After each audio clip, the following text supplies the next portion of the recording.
ക്രിസ്തുവിൻ്റെ സമാധാനം നിങ്ങളോടുകൂടെ ഉണ്ടായിരിക്കട്ടെ. വചനകിരണത്തിലേക്ക് ഏവർക്കും സ്വാഗതം.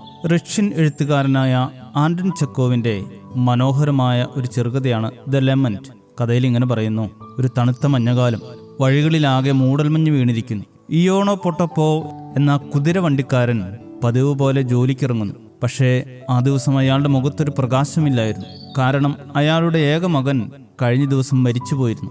മനസ്സ് നിറയെ നീറുന്ന ദുഃഖത്തിന്റെ ഭാരവുമായാണ് അയാൾ തൻ്റെ തൊഴിലിനിറങ്ങിയത്. കുതിരയുടെ കടിഞ്ഞാൻ പിടിച്ചുകൊണ്ട് പട്ടണത്തിലേക്ക് പോകുമ്പോൾ അയാൾ ഒന്നേ ആഗ്രഹിച്ചുള്ളൂ: തൻ്റെ ദുഃഖം ആരോടെങ്കിലും ഒന്ന് പറഞ്ഞ് മനസ്സിൻ്റെ ഈ ഭാരം ഒന്ന് ഇറക്കി വെക്കണം. പട്ടണത്തിലെത്തിയ അദ്ദേഹത്തിൻ്റെ കുതിരവണ്ടിയിൽ ആദ്യം കയറിയത് നല്ല വസ്ത്രമൊക്കെ ധരിച്ച ഒരു ഉദ്യോഗസ്ഥനായിരുന്നു. യാത്ര തുടങ്ങി. ഇയോണോ പതുക്കെ തൻ്റെ സങ്കടം പങ്കുവയ്ക്കാൻ തുടങ്ങി. എൻ്റെ മകൻ കഴിഞ്ഞ ദിവസം മരിച്ചുപോയി സാർ. അയാളുടെ ശബ്ദമിടറി. പക്ഷേ യാത്രക്കാരൻ്റെ പ്രതികരണം ഒന്നും കേൾക്കാതായപ്പോൾ അയാൾ തിരിഞ്ഞു നോക്കി. ആ ഉദ്യോഗസ്ഥൻ നല്ല ഉറക്കമാണ്. അയാൾ പറഞ്ഞതൊന്നും ആ യാത്രക്കാരൻ കേട്ടില്ലായിരുന്നു. പിന്നീട് 4 ചെറുപ്പക്കാരാണ് വണ്ടിയിൽ കയറിയത്. യാത്രക്കിടയിൽ ഇയോണോ പറഞ്ഞു: നിങ്ങളെ കാണുമ്പോൾ എൻ്റെ മകനെ എനിക്ക് ഓർമ്മ വരുന്നു. കഴിഞ്ഞ ദിവസം എൻ്റെ മകൻ പറഞ്ഞു തീർക്കും മുമ്പേ അവരിൽ ഒരാൾ തലക്കെട്ട് തട്ടിയിട്ട് പറഞ്ഞു: നേരെ നോക്കി വണ്ടി ഓടിക്കടോ. വൈകുന്നേരം വരെ ഇയോണോ പലരോടും തൻ്റെ സങ്കടം പങ്കുവയ്ക്കാൻ ശ്രമിച്ചു. പക്ഷേ ആരും കേട്ടില്ല. സന്ധ്യയിലെ വിളക്കുകൾ കത്തിക്കൊണ്ടിരിക്കുമ്പോൾ ഇയോണോ തൻ്റെ ജോലി അവസാനിപ്പിച്ച് വണ്ടി നിർത്തി കുതിരയെ കെട്ടിയിട്ടു. വീട്ടിലേക്ക് മടങ്ങാൻ നേരം അയാൾ ആ കുതിരയുടെ കണ്ണുകളിലേക്ക് നോക്കി. ആ കുതിര ഒരു പ്രത്യേക ഭാവത്തിൽ അയാളെ നോക്കുന്നതായി അയാൾക്ക് മനസ്സിലായി. അയാൾ കുതിരയുടെ തല തൊട്ട് മൃദുവായി തലോടിക്കൊണ്ട് പറഞ്ഞു: എൻ്റെ മോൻ പോയി, ഇനി എനിക്ക് ആരുമില്ല, നീയെങ്കിലും കേൾക്കൂ. ആ കുതിര മൗനമായി കണ്ണുകൾ ചിമ്മി നിൽക്കുന്നു. അവൻ തൻ്റെ മുഴുവൻ ദുഃഖവും ആ കുതിരയോട് പറഞ്ഞു തീർത്തു. ആരും സങ്കടം കേൾക്കാനില്ലാത്തവരുടെ അവസ്ഥയൊക്കെ ഇതുപോലെയാണ്. ഒറ്റപ്പെട്ട് സങ്കടഭാരം മുഴുവൻ ഹൃദയത്തിൽ പേറി നടക്കാൻ വിധിക്കപ്പെട്ടവർ.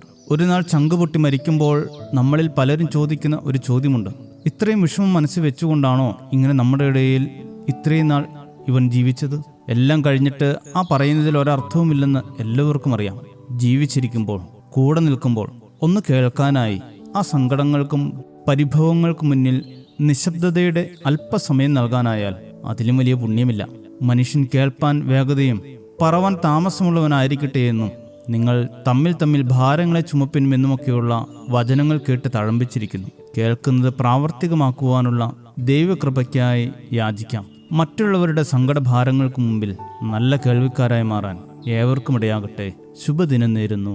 ദൈവം അനുഗ്രഹിക്കട്ടെ. എല്ലാം അന്യമായി തീരുമ്പോൾ നീ മാത്രമെൻ്റേതാകുന്നു. എല്ലാം വ്യർത്ഥമായി തോന്നുമ്പോൾ നിന്നിൽ ഞാൻ അർത്ഥം കാണുന്നു. നീ എൻ്റെ രക്ഷകനാകുന്നു. ഞാൻ നിന്റെ മിത്രമായി മാറുന്നു. നീ എൻ്റെ രക്ഷകനാകുന്നു. ഞാൻ നിന്റെ മിത്രമായി മാറുന്നു. യേശുവേ, ശ്രീയേശുവേ, നീ എൻ്റെ രക്ഷകനാകുന്നു.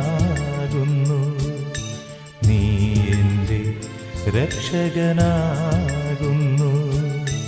നീ എൻ്റെ രക്ഷകനാകുന്നു.